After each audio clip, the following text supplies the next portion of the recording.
Bonjour à toutes, bonjour à tous et bienvenue dans l'école du futur, Formule Club de l'actu. Aujourd'hui, au sommaire, d'abord, c'est une des jeunes innovatrices finalistes du prix 2022 de l'Office européen des brevets. Erin Smith s'attaque à la détection de la maladie de Parkinson grâce à son application FacePrint. Génération Talent, c'est à suivre. Elle a une idée derrière la tech, c'est Jeanne Dreyfus. Et Jeanne, aujourd'hui, on continue avec toi à aller dans ce voyage incroyable dans le futur des villes. Tout à fait, Marjorie. On continue de se questionner sur les villes de demain et notamment aussi sur les défis auxquels ces dernières promettent de faire face. Absolument, des défis en effet et puis des questions pour ce club actu aujourd'hui. D'abord celle-ci, alors que la Chine présente un plan pour réguler les humains numériques d'ici 2025, on va se demander comment se préparer à ces nouvelles identités liées notamment au métavers. Quel risque pour nos vies privées et nos vies en ligne? Débat à suivre. Et puis en deuxième partie, on place au sujet de cette rentrée le plus grand, la sobriété numérique. Et elle fait partie du plan de la charte d'engagement que la ministre de la Transition énergétique, Agnès Pannier-Runacher, est en train de négocier, alors que les gouvernements, les citoyens et les entreprises sont mis à contribution pour faire des économies d'énergie.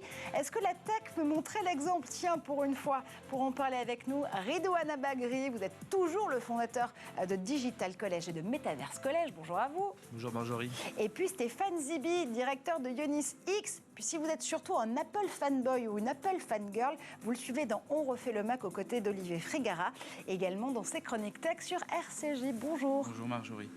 Mais d'abord, focus. Et c'est une scientifique américaine passionnée par l'intelligence artificielle. À 22 ans, les travaux d'Erin Smith pourraient révolutionner la détection précoce de la maladie de Parkinson et d'autres troubles neurologiques mal identifiés. Des recherches qui l'ont fait entrer dans le club des innovateurs de moins de 30 ans du magazine Forbes et aussi sur la marche des finalistes du Young Inventor Prize 2022 de l'Office européen des brevets. Son portrait, c'est tout de suite avec Édouard Deniau.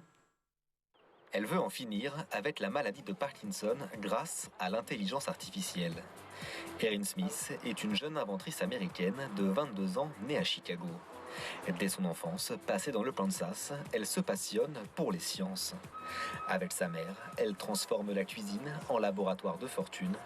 Et à l'âge de 10 ans, elle commence à se rendre régulièrement au centre médical de l'Université du Kansas et elle participe à de nombreuses exposciences.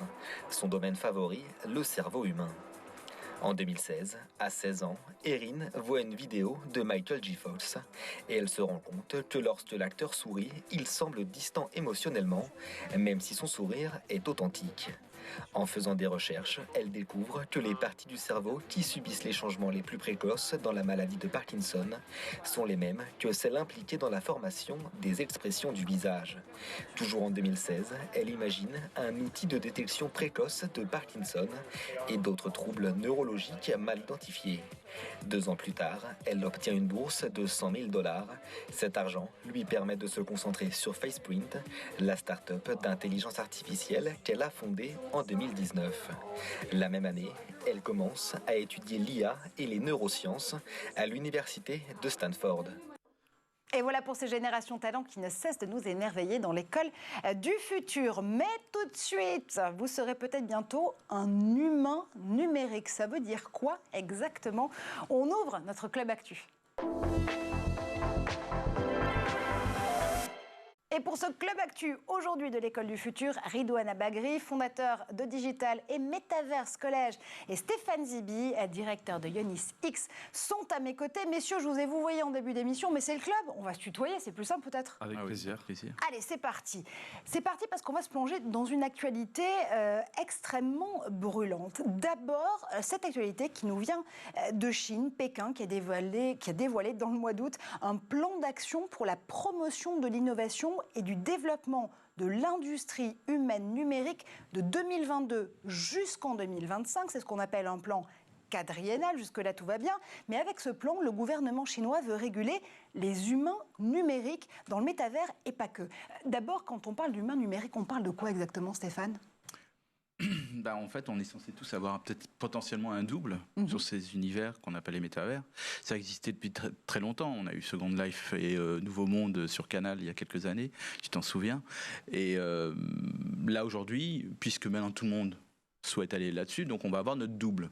Simplement notre double, nous on pouvait en faire ce qu'on voulait, au moins si on avait le talent de pouvoir le gérer.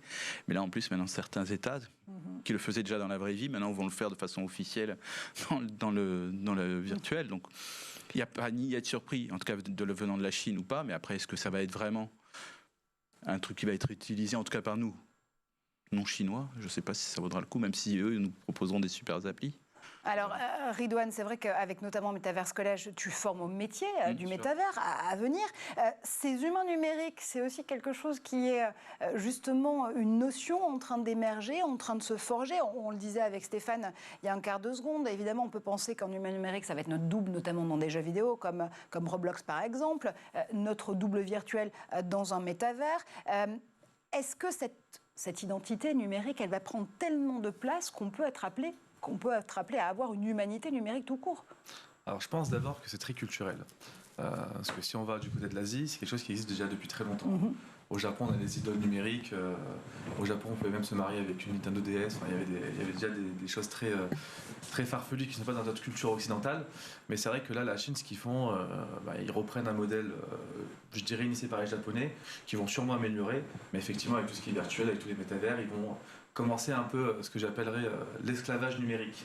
Donc c'est vrai que nous, on peut maîtriser notre identité, on peut aller sur le métavers, on peut aller faire des choses virtuellement, mais le problème qu'il va y avoir dans des pays comme la Chine, c'est qu'il peut y avoir des dérives avec des gens logés dans des conditions un peu extrêmes parce que le virtuel habille l'environnement, il habille la personne, on met du marketing dans tout ça, après ça change toutes les règles du jeu.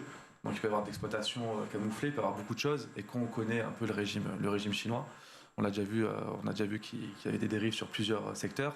On se doute bien que ce qui est inquiétant dans ces annonces-là, c'est plus ces dérives qu'il y a à avoir que l'idée de dire qu'il y aura des idoles numériques et des stars numériques. Parce que les stars numériques existent déjà depuis très longtemps, mais je pense vraiment que c'est pas un modèle qui arrivera chez nous parce qu'on n'est pas encore dedans. Après, c'est vrai que la culture kawaii est très présente en France, beaucoup plus qu'avant. Donc c'est vrai que les idoles japonaises sont plus exposées et visibles en France. Donc après, est-ce qu'ils vont reproduire une amélioration de ça, comme ils l'ont fait avec des réseaux avec TikTok? Ça, je ne sais pas. Alors justement, on va se reposer ces questions sur ces humains numériques, parce que dans le plan d'action justement lancé par Pékin, on revient longuement sur la sécurité des informations personnelles, la promotion aussi, dit ce plan quadriennal, du développement, je cite, sain et ordonné de la société. Ça, c'est intéressant, Stéphane, parce que ça nous fait penser au système social de notation, le Social Credit System, système de crédit social, qui a été mis en place notamment par la Chine pour pouvoir noter leurs citoyens de façon extrêmement transparente, ou peut-être pas assez, justement, finalement. Ça veut dire quoi? Que ces humains numériques, ils vont être liés aux données de leur compte de crédit social? Automatiquement, c'est-à-dire que je ne sais pas si vous vous souvenez, dans la saison 3, épisode 1 de Black Mirror. Ouais. Voilà. Bon, là, on n'était pas en Chine, mais c'est tout comme. On se sentait presque obligé de publier des choses pour que les gens nous notent. Quand on disait bonjour, on était noté. Tout ce qui pouvait, toute action du quotidien avait un impact. Et si on avait le bon score, on pouvait prendre ou pas l'avion ou louer une bagnole. Ben là, ça y est, on y est. On y est. Et en plus, il y a une forme d'obligation de participer à ça. Et en fait, Ridwan l'a dit, il y a une forme d'esclavage qui va se faire, qu'on va être en obsession permanente, qui vont avoir pas un, voire deux téléphones. Il y en aura celui qui va servir à ça, plus celui qui va servir peut-être pour notre esclavage, pour leur esclavage, parce que ce ne sera pas le nôtre. Je pense qu'on aura quand même d'autres alternatives que ça. Voilà. Mais c'est vrai que on y est, et ce qui était la fiction, là, n'en est plus. Et je pense que nous, on doit en faire bien attention, nous, Européens, parce que quand même, je pense qu'il faudra vraiment, là, cette fois-ci, montrer à être ferme et de ne pas utiliser ce type d'application et pas laisser comme là, on fait pour TikTok, quoi. Ridwan? Moi, je suis complètement d'accord avec Stéphane. C'est que nous, on a quand même une très forte régulation. Après, la régulation chinoise, on la connaît. Voilà. C'est un diktat. Donc, ce qu'ils imposeront, après, je pense qu'on en parlera dans les villes du futur. Mais aujourd'hui, les systèmes qui sont mis en place et qui vont être mis en place, ils vont être très, très effrayants. Et justement, une des questions qu'on se pose là aussi avec ces plans, c'est le fait de se dire que est-ce que la Chine est en train d'essayer d'isoler son métavers ou son écosystème numérique de celui de l'étranger? Ça veut dire quoi? Qu'on est en train de voir se construire une grande muraille à l'ère des réalités immersives? Je sais, moi, en tout cas, je constate juste une chose, c'est qu'avant TikTok, ils avaient leurs applis de chat, ils avaient ils avaient tout, Alibaba et tout ça, mais nous, on avait des équivalents occidentaux. Et là, pour la première fois, on a une appli chinoise qui est rentrée et qui a tellement d'influence, et que même les applis qu'on utilisait comme Facebook, etc., se TikTokisent en adaptant les interfaces. Donc, ils ont réussi à franchir la barrière qui est d'être dans nos écrans. Ils pensent qu'ils peuvent y arriver sur les métavers, c'est y arriver, ça arrivera sûrement, probablement. Et donc je sais que moi, il y a une carte qui avait été publiée sur Twitter par Marc Wielinski pendant l'été, et on voyait l'état des échanges internationaux en 2000. Et on voyait que majoritairement, la carte était bleue parce que c'était les États-Unis qui étaient majoritaires. Aujourd'hui, la carte est devenue rouge, et donc c'est devenu la Chine qui est devenue le principal partenaire de tout ça. Donc ça veut dire que potentiellement, toutes les datas que l'on pourra leur donner aura un impact sur le quotidien. Et tout ce qu'on va faire en virtuel aura un impact sur le réel. Et donc voilà, donc moi je pense qu'il faut être vraiment très prudent. Il faudra être aussi que les écoles, et pour moi c'est de la pédagogie, c'est pour ça que les écoles... c'est pour ça qu'on est là, mais c'est vrai que les écoles ont un rôle, et pas les écoles, on ne parle pas de ceux qui sont en post-bac, on parle de tout le monde. La pédagogie doit être universelle pour ça, parce que ça, c'est des trucs nouveaux, et donc je pense que ça doit concerner aussi la formation continue. Il faudra être très pédagogue et faire un peu de géopolitique, un peu dans les métaverses, parce que je pense que c'est des cours qui pourront avoir un très grand intérêt. Je ne sais pas si tu en proposes, mais je pense qu'il faudrait... Je pense qu'il va changer son programme de cours tout de suite. Non, mais c'est vrai que les notions de géopolitique et d'économie sont très importantes, surtout sur le numérique. Parce que c'est vrai que la Chine a hacké l'Occident depuis très longtemps. On l'a vu, il paraît des échanges qu'il y avait entre certains pays. C'est d'ailleurs pour ça que les États-Unis ont cette rancœur envers la Chine et que Trump a voulu bloquer TikTok. Et aujourd'hui, il y en a plein qui disent qu'il aurait dû le bloquer parce que c'est vrai que c'est la première fois qu'une application chinoise prend le dessus mondialement parlant. Et quand on voit la puissance chinoise aujourd'hui, tout ce qui sort maintenant, ça dépasse, on va dire, les échanges professionnels. Ça rentre dans les foyers, ça rentre dans les écoles, ça rentre chez les plus jeunes. Donc du coup, on va dire que les Chinois ont trouvé la solution d'assimiler le monde entier grâce aux nouvelles tech. Et je pense qu'il y a aussi ce qu'on ne voit pas, parce que là, ils sortent des applications, mais que ça soit... sur tous les domaines d'activité, la Chine a quand même une très grosse puissance aujourd'hui. Et je pense qu'ils vont nous surprendre plus d'une fois, ça c'est sûr. Un service que nous qui payons pourront pour devenir gratuit sans aucun souci. Et voilà, ils sont forts, quoi. Mais donc, si je vous entends bien, on se dit attention à la TikTokisation potentielle du métavers qu'on est encore en train de construire, même si, encore une fois, les chiffres qui ont été révélés par McKinsey il y a quelques semaines à peine donnent le tournis, un potentiel marché de 5 trillions de dollars d'ici 2030. Des entreprises et des investisseurs qui, sur le marché même du métavers, ont déjà misé 120 millions de dollars rien que pour les 5 premiers mois de cette année 2022. C'est le double des montants investis pour l'ensemble de l'année 2021. Dans le même temps, donc, on voit la Chine qui, justement, lance des plans gouvernementaux extrêmement régulés, si j'ose dire, pour cette humanité numérique et ses métavers à venir et ses réalités immersives. De l'autre côté, on a Meta qui est en train de déployer enfin Horizon World en France et en Europe notamment, 6 mois après les États-Unis et le Canada. On attendait justement Horizon World parce que c'est finalement la plateforme pivot qui va nous permettre de comprendre pourquoi Meta s'est rebaptisé Meta, ou plutôt Facebook s'est rebaptisé Meta, et pourquoi justement on a cette stratégie depuis des années, du rachat d'Oculus jusqu'au lancement de nos avatars sur Facebook. Pourquoi justement tout est en train de prendre forme. Qu'est-ce qu'on pense, Stéphane, exactement d'Horizon World? Est-ce que tu as pu le tester déjà? Alors, j'ai pas testé encore à fond. Là, j'ai préparé une petite chronique là-dessus, c'est tout. Mais, non, ce que je peux juste dire, c'est que, en fait, voilà, on a TikTok d'un côté, on va dire la Chine d'un côté, mais on a Facebook. Et en fait, finalement, ils vont apparaître comme une forme d'allié ou une forme de contre-feu sur quelque chose qui potentiellement arriverait dans le quotidien des gens, même si je ne suis pas certain que ça aille aussi vite que Facebook, même si je ne suis pas certain que les gens puissent l'adopter aussi facilement, mais ça viendra, parce que c'est comme ça. Mais ça sera un accélérateur et un vulgarisateur, je ne sais pas comment on pourrait appeler ça, mais en tout cas qui va nous permettre de l'avoir. Après, les utilités, c'est ça qui va être important, et c'est pour ça que ceux qui cherchent, ceux qui enseignent auront un rôle et ont un rôle important, c'est qu'on ne va pas mettre n'importe quoi, parce qu'il faut aussi qu'il y ait de l'adoption et que l'adoption que ce soit vraiment utile. Voilà, moi je dis juste qu'on a en France, on a des éditeurs de jeux vidéo qui ont fait quelque chose de formidable depuis des années pour des jeux vidéo. C'est de numériser par exemple en 3D notre merveilleuse ville de Paris. Et on pourrait faire des choses magnifiques en France. On a les moyens de faire des choses magnifiques en France, même populariser le commerce 24/24, etc., faire des choses.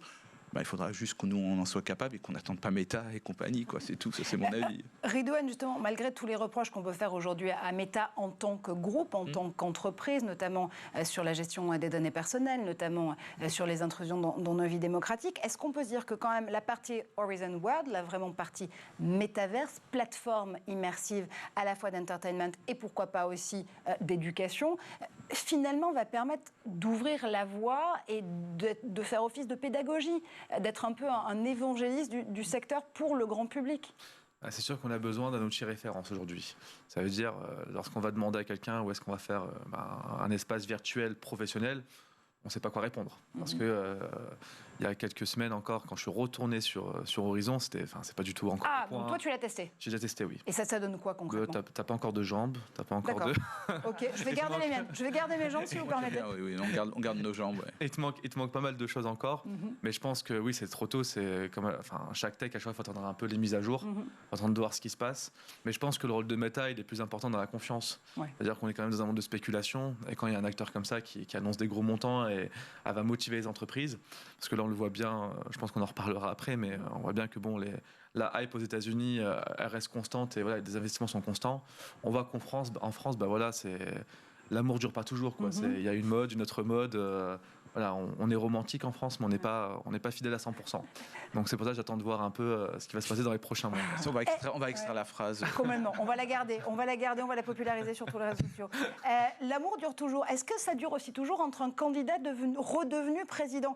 On se souvient de cette phrase d'Emmanuel Macron, candidat qui plaidait pour un métavers européen. Oui. Aujourd'hui, le président réélu, il s'en souvient encore, Stéphane? Je ne sais pas, je crois qu'il a d'autres priorités là quand même. Ouais. Est-ce que le métaverse pourra lui apporter du assez de gaz pour cet hiver, par exemple? Je ne sais pas. Là. Mais c'est une des questions qu'on va traiter tout à l'heure, le métavers vert. Mais bien sûr. Non, mais ce qui va être important, c'est qu'on ne fasse pas les erreurs. Et on a eu... En fait, ce qu'il y a, c'est que ça préfigure... On a eu le Web 1 qui était le Web de l'information, le Web 2 qui était le Web de l'interaction avec Amazon d'un côté et donc e-commerce, c'est l'Amazon d'un côté et Facebook de l'autre pour les interactions. Aujourd'hui, on va être le Web 3 de la communauté. Donc a priori, ça préfigure ce que va être le nouveau Web qui est censé être plus régulé avec moins de dérives, etc. Que Meta ou Google puisse incarner ça me sidère un petit peu, mais bon, qu'est-ce qu'on pourra faire? Nous, on a la régulation européenne qui peut nous aider. On a déjà le RGPD qui a fait quelques petites choses. Il y a eu 405 millions, je crois, de dollars qui ont été infligés à Instagram hier, je crois, de mémoire. On a le nouveau, j'ai oublié la nouvelle directive européenne là qui sur l'intelligence artificielle, les DMA et DSA. Ouais, voilà, DSA, donc qui Digital Market Act et Digital Services Act qui ont été votés justement depuis le mois de juin dernier. Mai-juin dernier. Ce sera nos firewall, comme on dit en technique, ce sera vraiment pour ça, mais. Heureusement qu'on a ça, mais est-ce qu'ils seront obligés de s'y conformer, tous? Voilà. Et il faut espérer. Moi, c'est mon vœu, en tout cas. Mais je pense qu'on a beaucoup de choses à faire en France, en effet. Et je pense sur le métaverse, dans le luxe, en particulier, je pense que là, il y a déjà pas mal de choses qui ont été faites. Dans l'e-commerce, ça, je pense aussi. Donc, je pense qu'on peut avoir un rôle. Et ce serait dommage qu'on le passe à côté, d'ailleurs. Ridouane, comment est-ce qu'on exauce le vœu de Stéphane? On avait parlé en plus sur ce plateau il y a quelques mois, voilà, où il y avait eu la première annonce où j'avais dit effectivement, je pensais que c'était un peu maladroit de l'annoncer comme ça parce que c'était un peu évident qu'il n'y ait pas de retour et maintenant ça devient, avec le recul, tout le monde se dit que c'était juste un argument électoral. Mais je pense que la France a les moyens de le faire, mais il faut que l'État donne les pouvoirs et les moyens à la France. C'est-à-dire il faut faire en sorte que des entrepreneurs puissent prendre le sujet en main, puissent avoir des financements, puissent avoir des réductions fiscales, puissent avoir les moyens de se dire là on est motivé à le faire, on peut aller le faire de façon sereine. Parce qu'en France on sait que économiquement quand on entreprend, quand on crée une boîte, c'est très compliqué, surtout sur des technologies comme le métavers.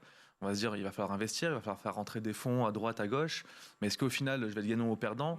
Les gens qui entreprennent ne veulent pas être des managers. Donc je pense que le président, même s'il a d'autres problèmes aujourd'hui, pour nous réchauffer cet hiver, va falloir qu'il prenne vite la parole sur le sujet, mais je pense que pour l'instant, oui, ils n'y pensent pas trop au gouvernement, et ce qui est dommage.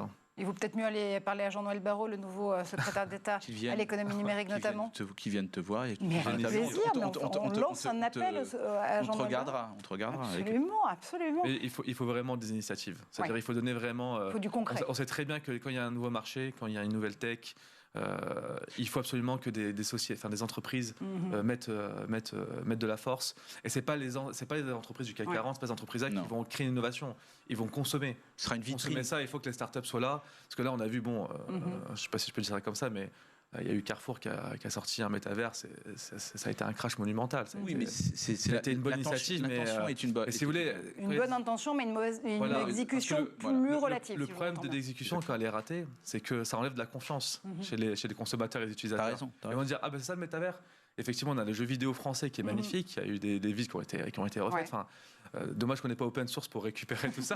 Non, mais je pense ça peut être une solution. Ça peut être demandé, justement. Moi, je sais que j'ai vu certaines choses chez certains éditeurs. C'est incroyable. Et franchement, moi, je pensais à 2023, qui est une répétition de 2024 avec la Coupe du Monde de rugby. On pourrait faire ça sans problème avec des commerces pour les rendre 24, 7 et les rendre attractifs vis-à-vis de tous. On pourrait peut-être créer des sociétés sur le métaverse où on pourrait même pas 24 heures avoir notre cabis, etc. On pourrait faire tout un tas d'actions qui auraient un impact sur le quotidien. Moi, je peux t'en sortir plein si tu veux. Une administration dans le métavers. Une belle idée, Stéphane Zibi. On va aussi la proposer à Jean-Noël Barrot, décidément. C'est une opportunité. Donc, tout un tas d'événements qui permettent d'être des vitrines, mais qui aussi demandent une exécution extrêmement concrète et léchée, si je vous entends bien. Vous le savez, dans le Club de l'École du Futur, on vous donne aussi des ressources pour aller plus loin. On revient justement à la première info de ce Club Actu. La Chine, les humains numériques et leur régulation. Je ne saurais que trop vous suggérer cet excellent article d'Uzbek Erika par Émilie Echarou pour tout comprendre des plans de la Chine publié cette semaine. Et puis sur les humains numériques également, vous souvenez-vous, on avait reçu la psychologue Sabrina Philippe pour Tous Fake Self aux éditions Très Daniel. C'était tout simplement au printemps dernier. Elle nous mettait déjà en garde contre la potentielle construction de nos moi numériques, notamment dans le métavers, un ouvrage à relire en ce moment. Dans un instant, on va se demander si les métavers peuvent déjà être un peu plus verts. On va parler de sobriété numérique. Mais d'abord, on fait un tour du côté de la planète tech. Et c'est le zap de Édouard Degnaud, évidemment.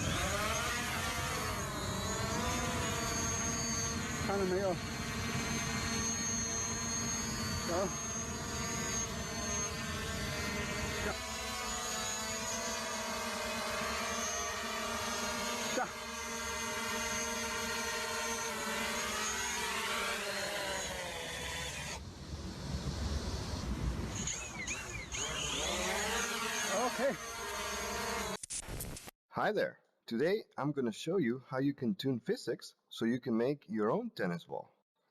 Alright, so I already modeled my ball so we can jump straight into the physics editor. Now with the push of a button you can enable physics, and most of the time that's all you'll ever need to do. But we are making a ball and you need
manucure en impression 3D qui passionne Stéphane Zibi. Visiblement, vous êtes bien de retour sur le plateau de l'École du Futur. N'allez pas plus loin, on est toujours en plateau avec Stéphane Zibi, donc directeur de Ionis X, également chroniqueur dans l'inoubliable émission On refait le Mac et sur RCJ, et puis Redouane Abagri, toujours fondateur de Digital et Metaverse Collège. Bonjour messieurs, enfin rebonjour messieurs d'ailleurs. Bonjour Marjorie.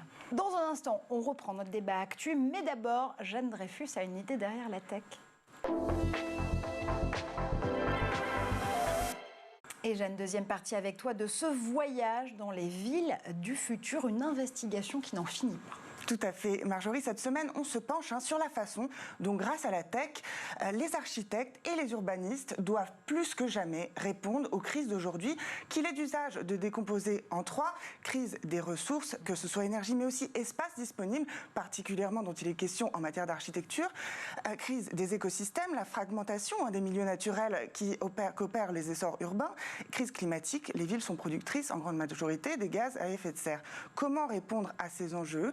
Les pharaons d'aujourd'hui, ce ne sont plus Akhenaton, ce ne sont plus Toutankhamon, il s'appelle Mohammed Ben Salman, on en a parlé hier avec sa ville qui a fait grand bruit cet été, The Line, mais encore aussi Mark Lore, ancien chef de l'e-commerce de Walmart. Lui aussi veut créer sa ville au milieu du désert, elle s'appelle Telosa. Elle entend fusionner le meilleur des villes existantes, réunir la vibration de New York, la sécurité de Tokyo, la qualité de service de Stockholm, le tout en un seul lieu, signé Mark Lore et le géant de l'architecture danoise, Big, l'agence Big. Ces villes-là et leurs commanditaires, souvent elles sont taxées de mégalomanie, de greenwashing, d'opérations économiques. Je me suis demandé ce qu'il en était, surtout de point de vue de leurs promesses urbanistiques, architecturales, technologiques.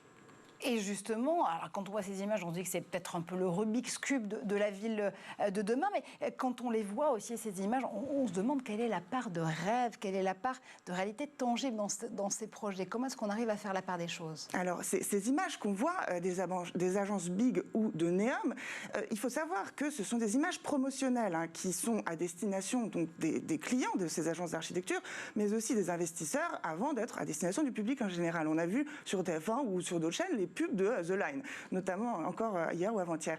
Bref, ces images, elles reposent sur des technologies qui sont en développement et qu'on ne peut, pour certaines, pas encore utiliser véritablement aujourd'hui. Mais leurs promesses n'en demeurent pas néanmoins intéressantes. L'un des domaines dans lequel ces promesses sont faites, celui central, ce domaine, ça peut être celui de la mobilité.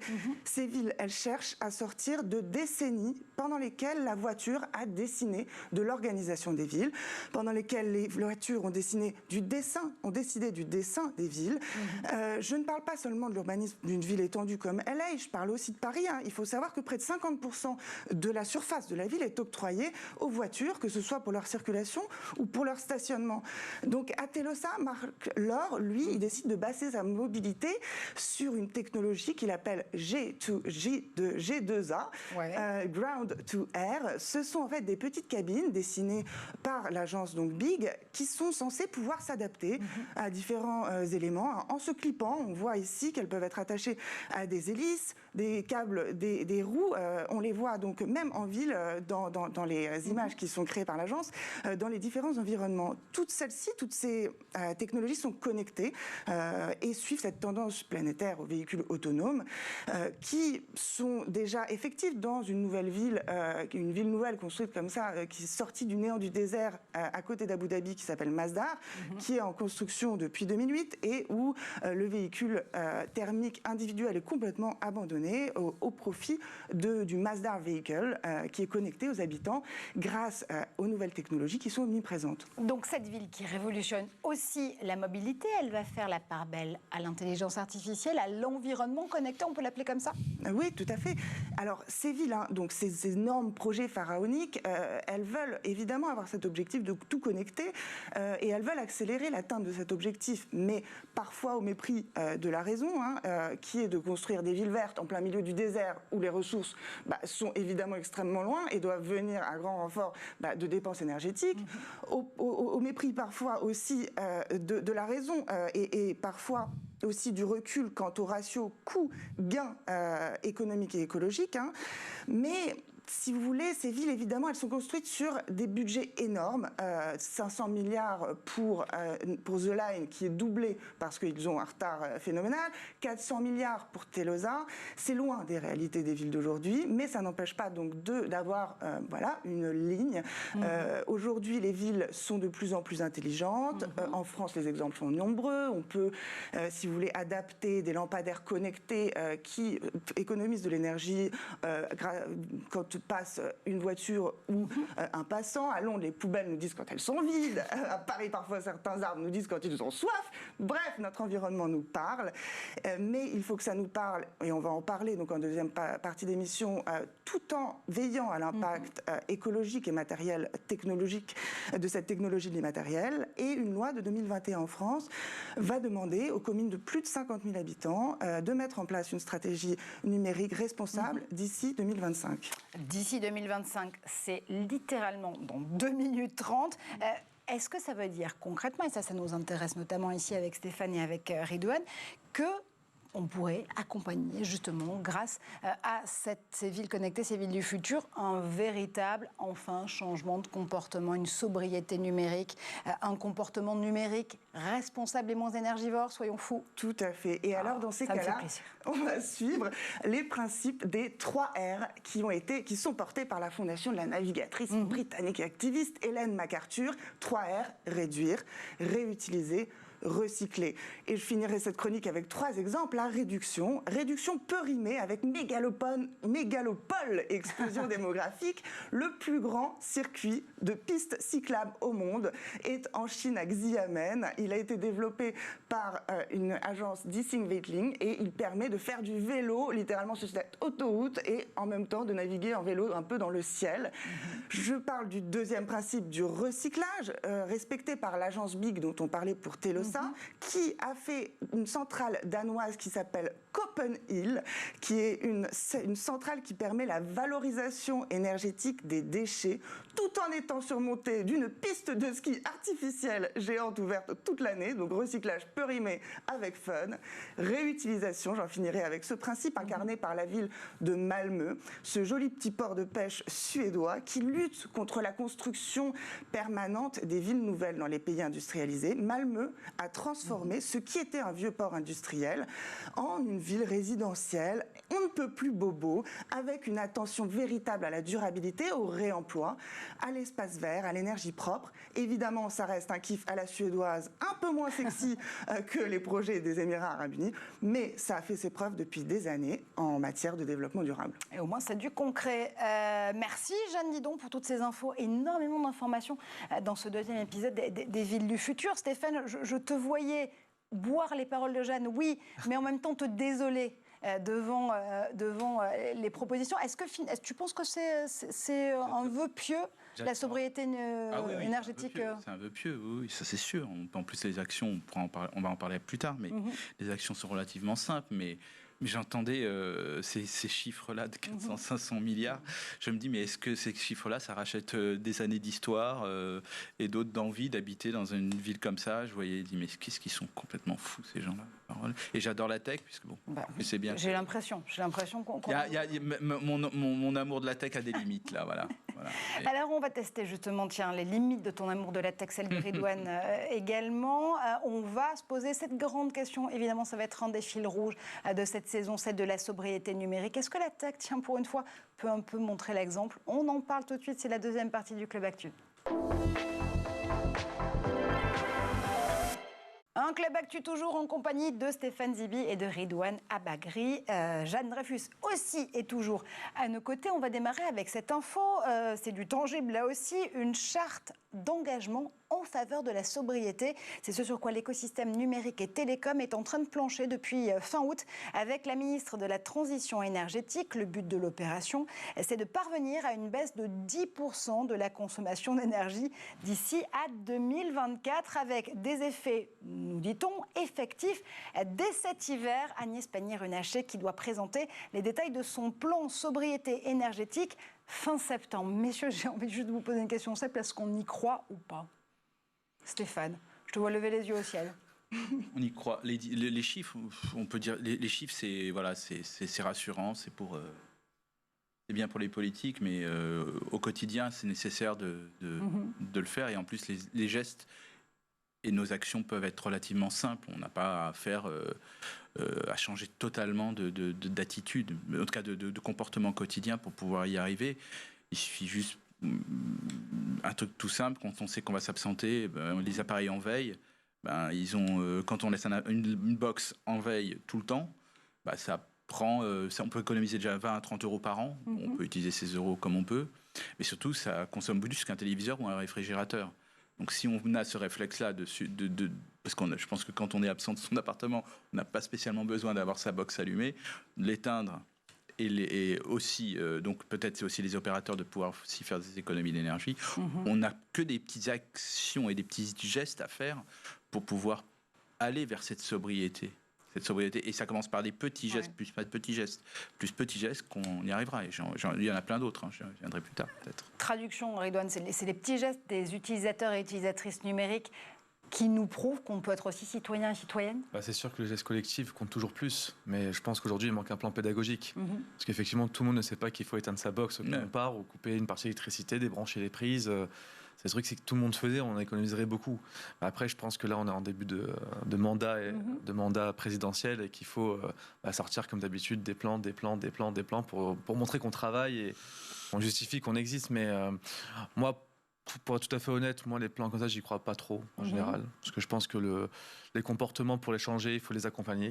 Et c'est pas un texte de loi qui change les comportements. Là, en plus, quand on voit ce qui se passe énergétiquement avec le gaz et l'électricité, ça montre que dans le passé, on a échoué sur beaucoup de choses. Donc, la priorité, elle est dans ça, et qu'on voit les prix que ça va coûter et la pollution que ça va générer, parce que là, on réactive des centrales nucléaires. Donc, d'un côté, on réactive des centrales nucléaires, et de l'autre, on propose un plan d'économie énergétique. Voilà. Après, moi, je suis pas là pour juger la cohérence des actions. Juste là. C'est dommage, c'est un peu la question que je te posais, mais sinon c'est pas grave. On jugera cette cohérence plus tard. En tout cas, je retiens que le club, en tout cas aujourd'hui, le panel représentatif, c'est Panzibi et Ridouane Abagré, n'y croient pas, mais on voit que les constructeurs aussi font des efforts. On l'a vu notamment à l'IFA, qui vient juste de se terminer ce mardi, une édition 2022 placée sous le signe de l'efficacité énergétique. C'est pas moi qui le dis, c'est le salon, cette grand-messe européenne des innovations tout court. Il y a un contexte de flambée des prix, on le sait, donc les constructeurs électroniques essaient de montrer là aussi patte verte pour une fois pour pouvoir réussir à faire bouger les comportements. On croit aux bonnes intentions de ce secteur-là ou pas, Stéphane ? Mais je pense qu'ils sont obligés. C'est-à-dire que si on doit compter sur les États, on a répondu un petit peu, c'est sûr que voilà, mais on doit compter d'abord sur nous-mêmes. Quand même, si les constructeurs, les fabricants que l'on utilise tous les jours, soit dans le cloud, soit sur des appareils, ne font pas le moindre effort eux-mêmes, je dis pas eux-mêmes au sein de l'entreprise, dans la production eux-mêmes, je pense que là on aurait effectivement des problèmes, parce que en gros c'est vrai que c'est l'ADEME qui a sorti ce guide qui est très intéressant, où en gros il y a 8 grands gestes à faire du quotidien qui nous permettrait immédiatement d'être efficace. Et donc là, je peux rejoindre à peu près ce qu'a dit la ministre, qu'on pourrait avoir quelques résultats dès cet hiver-là si on le fait tout de suite. Mais bon, pour contraindre les gens, on ne va pas donner des amendes et des PV parce qu'on a laissé sa box allumée. Donc c'est sûr que les gens pourraient la faire. Donc il y aura de la pédago à faire, ça c'est évident. Mais les constructeurs, s'ils montrent une nouvelle façon de fabriquer, de produire. S'ils montrent aussi, alors moi, ce serait mon rêve absolu. Qu'est-ce que ça serait génial que là, Apple annonce ses nouveaux iPhone 14. Il y a eu Samsung qui a annoncé il y a très peu de temps ses Flip et Fold pliables. Si les constructeurs se mettent d'accord et que pendant une année, ils font une année blanche et ils ne sortent pas de nouveaux téléphones, parce qu'un des secrets, c'est pas de renouveler chaque année ou chaque 2 ans, mais chaque 4 ou 5 ans nos terminaux, peut-être déjà on aurait quelque chose d'important. Et là, il y aurait un impact beaucoup plus important que ce que feraient les gouvernements, parce que là, on rentrerait dans la tête des gens.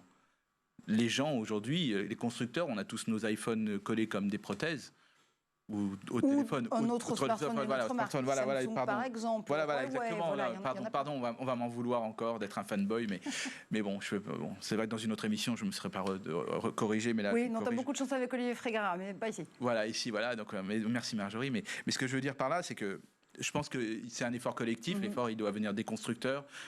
Bien sûr des États qui peuvent encourager et donner quelques indications, parce que c'est vrai qu'on va rentrer, et c'est pas seulement la guerre en Ukraine qui est un révélateur, certes, mais qui doit nous encourager à ça, mais c'est un truc qui doit être durable, c'est pas du ponctuel, c'est doit être durable. Et donc voilà, je pense qu'après, derrière, on pourra potentiellement aller sur de l'énergie renouvelable sans aucun souci, étant donné qu'on aura diminué, donc ce sera mécanique. Donc c'est bien pour la planète, tout ce qu'on fait. Ça va partir, et les numériques, malheureusement, ou heureusement, fait partie de nos quotidiens, donc on doit diminuer nos usages, point. Alors, tu nous donnes une solution, déjà, est-ce qu'il faut freiner justement cette frénésie de renouveau de la part des constructeurs? On va regarder, tiens, les chiffres notamment du reconditionné, parce que ça, c'est une étude qui paraît, là, justement, cette semaine, en partenariat avec l'Institut YouGov. Pour quel bon plan? Souvenez-vous, on avait reçu notamment un de ses responsables ici sur ce plateau, sur une émission sur la pollution numérique. Chaque année, près de 20 millions de smartphones neufs sont achetés en France sur un parc total de 73 millions de smartphones. Seulement 3,5 millions de ces appareils sont des reconditionnés. Et dans cette étude, on note finalement que les clichés ont la vie dure quant au reconditionné. Il y a un manque de confiance aussi qui est lié à l'achat de ces appareils. Environ 5 Français sur 10 ont acheté un ou plusieurs appareils électroniques reconditionnés, mais seulement 45% d'entre eux envisagent de reconduire ce geste dans les 12 prochains mois. Et on peut quand même noter, allez, élément positif, que 67% des 18-24 ans, eux, ont déjà acheté du reconditionné et comptent bien le faire à nouveau. On peut avoir foi, allez, en cette nouvelle génération, quant au changement de ses habitudes, mais on est d'accord que la sobriété numérique, elle démarre par nous, utilisateurs, utilisatrices. On fait comment pour faire changer justement les perspectives, Redouane? Ça, il faut rentrer dans les foyers, c'est très compliqué. Là où je rejoins Stéphane, effectivement, il y a tellement de sorties de téléphone, alors qu'on sait que l'obsolescence numérique, elle est très longue. Après, il y en a qui parlent de mort programmée sur différents smartphones ou même différents outils numériques.